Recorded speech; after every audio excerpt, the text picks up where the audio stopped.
myself, what am I? And if not now, when? Yes, this new year is the new year of the soul. So in case you're curious, here's the gist of the logistics of the 10 days between Rosh Hashanah and Yom Kippur, called the 10 days of awe. On the eve of Rosh Hashanah, families gather for supper, and then many will go to the synagogue after. The next morning, we'll go to services again at the synagogue, and later lunch. Except Yom Kippur and Jewish holidays involve lots of eating yummy Jewish foods. This afternoon is introspective, though. Some of us make a mental list of our transgressions, fill our pockets with breadcrumbs, then we throw them into a body of living water, a lake or river where fish, whose eyes never close, can witness us while we shed our offenses and watch them to dissolve into something much greater than ourselves. As the prophet Micah says, we are casting out our transgressions into the depths of the sea. That ceremony is called Tashlich. It's one of my favorite rituals. So begin the days of awe. Now here comes the hard part. Over the next 10 days, we are supposed to not only apologize to one another, but also to make amends for our wrongs. And we have to get this done before Yom Kippur, the Day of Atonement. Now you might be thinking, does anyone really do that? The answer is yes, we really do that stuff. I've called my kids to apologize for nagging and repeating myself again and again and again. I've already called my mom to apologize for losing my patience with her as I try to teach her to use an iPhone. I'll for sure call my little brother, Mr. Mansberg, and ask him to forgive me for torturing him when we were kids.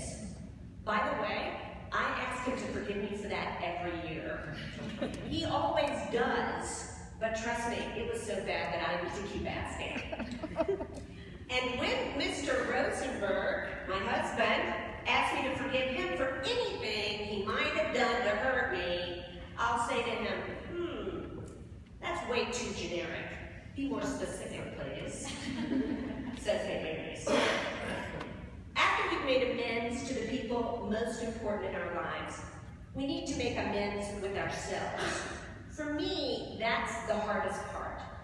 For years, I've subscribed to a Jewish High Holy Days website called 10Q, for 10 questions. Every year, they send me a question a day for each of the 10 days of awe to help me grow. When I answer them, they go back into the 10Q cyber vault for the next year. Hey, welcome to 21st century Judaism.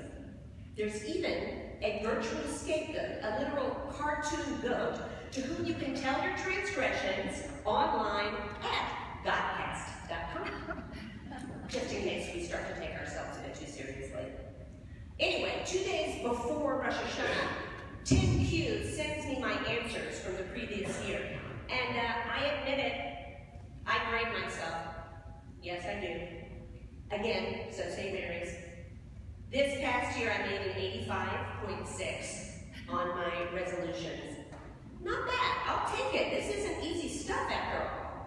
Sometimes these days of awe can be more awful than awesome. So by the time Yom Kippur arrives, you've made amends with those you've wronged, you've made a plan to return to yourself, and all you've got to do on Yom Kippur is fast from sundown to sundown, no food, no water, and to make your peace with your God. That's actually the easy part. It takes 9 days to make it right with others and yourself, and just 1 day to make it right with God, because God's a softie. As it says in Exodus 34, God is compassionate, gracious, endlessly patient, loving and true, showing mercy to the 1000th generation, forgiving evil, defiance, and wrongdoing, granting pardon. That's God, all right. Now, with people, you never know, but you gotta try. So we Jews spend the day of Yom Kippur praying and contemplating in synagogue all day. The idea is not to repent for sin. Sin is a word that conjures up all sorts of ideas of inherent evil, and Judaism sees all souls There's actually no Hebrew word for sin. The closest we can come in Hebrew is the word chet. Now, I don't have allergies, that's the actual word, chet. And it literally means a mark, like a bullseye on a target.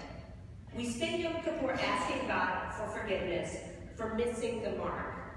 And while we might not hit our target now and again, our essence is still and always the stuff of God. So we spend this day trying to return to that essence, evaluating and revising our plan to return to the God in whose image we are all created. This idea of turning and returning is the Jewish mandate, not only during the holy days, but every day. We call it Teshuva. It literally means return, to return to our best, purest, truest, godliest selves, to be who we are and who we are meant to be. It means we are each of us responsible for redeeming ourselves. The story is told of Zusha, a great Hasidic Rebbe, who lay crying on his deathbed. His students asked him, "Rebbe, why are you so sad? After all, you followed all the commandments, and you filled your life with acts of loving kindness. You will surely be rewarded in the world to come." "I'm afraid," said Zusha, "because when I get there, I know God's not going to ask me, 'Why weren't you more like Moses?' or 'Why weren't you more like King David?' But I'm afraid that God will ask, 'Zusha, why weren't you more like Zusha?' And then what will I say?" That's why we call Yom Kippur the Day of Atonement. As we turn and return, we begin to understand how atonement can take you to that mindful place of at-one-ment, where you are at one with yourself. So now is the season of turning and returning, as is every season for all of us, always. To use a well-known turn of phrase, it's time to turn the other cheek, not to turn up your nose. It's time to turn the tide of your life, not to turn a blind eye or a deaf ear. It's time to turn a corner and turn over a new leaf. Turn the page, turn around, turn to your neighbor, and finally, in the words of the king of 901, Elvis, to return to sender. So, to sum up, I hope you will indulge me a little. I'd like to teach you a song. This is not in Spanish like the one from across the street in the old days. This one is actually written by one of the most famous Jewish songwriters of all time, named Shlomo Carlebach. And its theme is Teshuva, return. And thank God for Danny Shawn, who will help lead us in singing, and for Seeley, who will hold up the poster. So we'll show you the words shortly. Yes, they're on this poster, and like we do it across the street, we're going to learn this old school. But first you should know that the song is supposed to be a kind of circular meditation. So it starts with a nigun. That's just a melody with no real words, just some yai-dai-da-dais. So first, please listen to Danny and me as we sing it once for you.